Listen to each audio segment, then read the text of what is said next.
So being an art major in college is actually pretty easy. It's not like you have to worry about any super complicated tests or quizzes. It's just more of you honing your skills throughout the semester. And then you'll have a midterm critique and a final critique, which all you have to do is just present your projects in front of your classmates and discuss your thought process behind it. And if you've been drawing for a while, it's probably going to be pretty easy for you.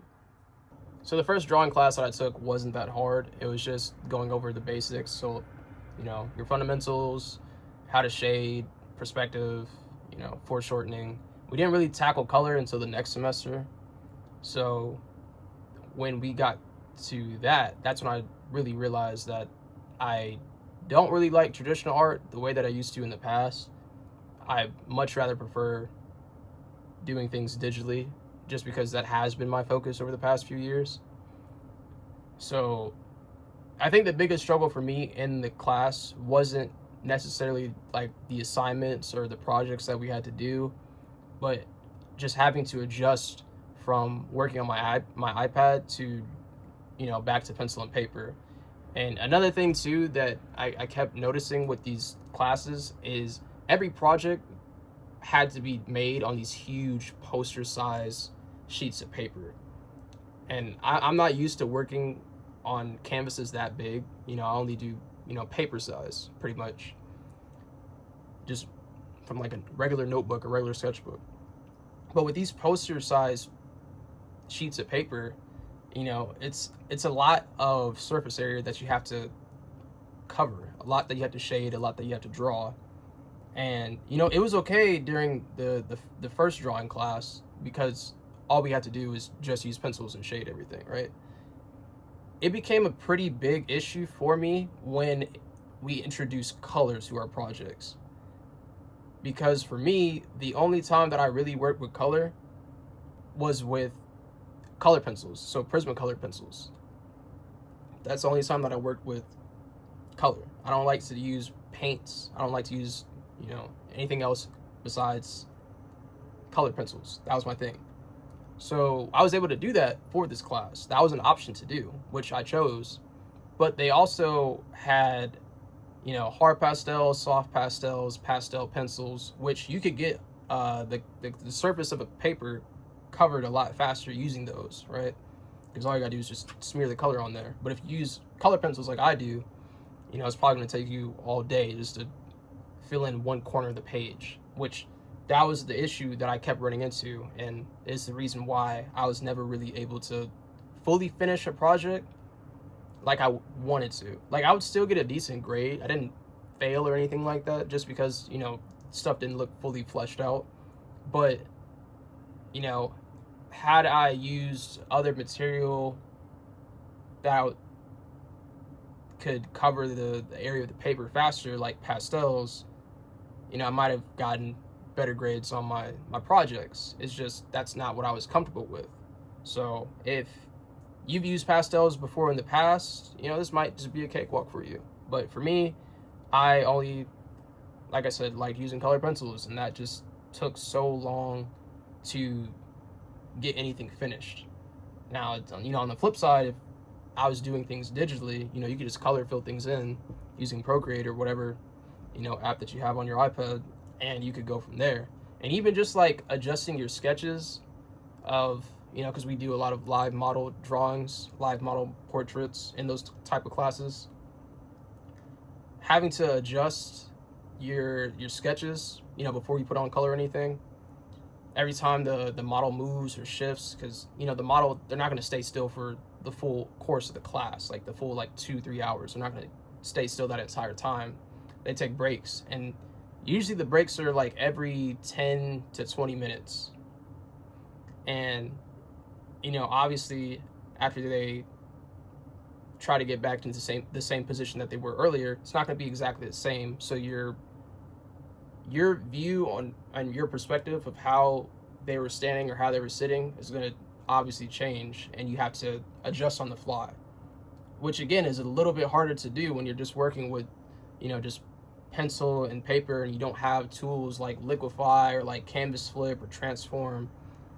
So I realized for me, I was taking a bunch of time just editing things and trying to make it look like how it is, exactly how I see it. But I think that alone took up a large chunk of the time that I was given for the project.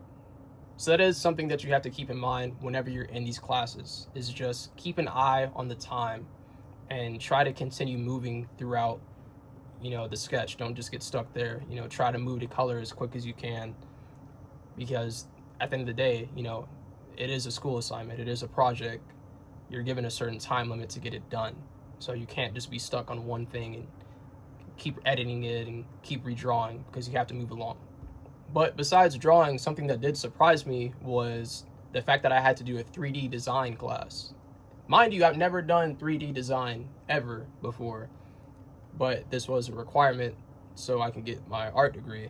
And it was very different than what I was used to. I would say this is a completely different field than anything I've done before. And it was cool. I actually enjoyed some of it. Some of it was a bit annoying, but I think overall I actually enjoyed this, this different side of art. And this is something that we've done. We had to create masks. We could pretty much choose any design that we want, and this is made out of paper mache. I think I used like napkins or foil, and then just covered it up with newspaper, and then use the paper mache paste to stack everything on top, and then just paint it after I got everything set in position. So this was an interesting project. This was just one of the earlier ones that we got done in class, and it was pretty fun. It's pretty fun to do. The only reason why I chose this design is just because I enjoy horror movies. So I figured, if I'm gonna make something, why not just make it scary? So yeah, pretty cool stuff. We also did a 2D to 3D project where it's just picking an old painting from the past and recreating it into something physical in 3D. And for me, I chose the girl in the pearl earrings, and this is made out of clay. And then for the clothes, I just found some fabric that I had in class and just pasted that on. I had a lot of help from my professor during this one, just because this was, again, something I'm not really used to doing. But this was another fun project. I think I got the likeliness of the girl in the pearl earrings as much as I possibly could. Obviously it's not perfect, but this is the best I could do with the time I was given.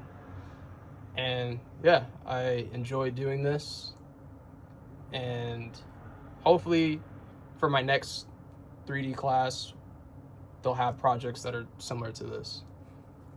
So far I haven't taken any painting classes just yet. That's going to be something that I'm taking for the next semester. So that should be interesting, just because I haven't even worked with paint in so long, like physical paint, because obviously, like I said, I do a lot of things digitally. So I do digital painting, which is definitely different than physical paint. So I don't know how that class is going to go for me. I'm probably going to struggle, but I'll try my best and see what I can come up with.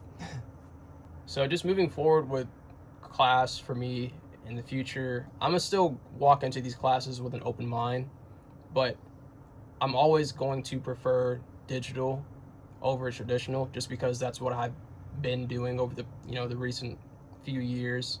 And there's just a lot of things that you could do digitally that it's hard to recreate traditionally.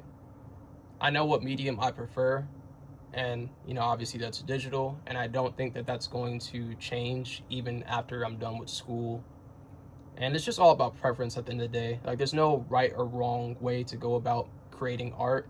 It's just doing what you like to do the most, which in this case is, for me, it's working on my iPad instead of working with paper. But if you like to do traditional, you could do that. That's perfectly fine. There's nothing wrong with it. I just think for me it's more of a convenience thing. But yeah, that's pretty much all I got, so I will catch y'all on the next one.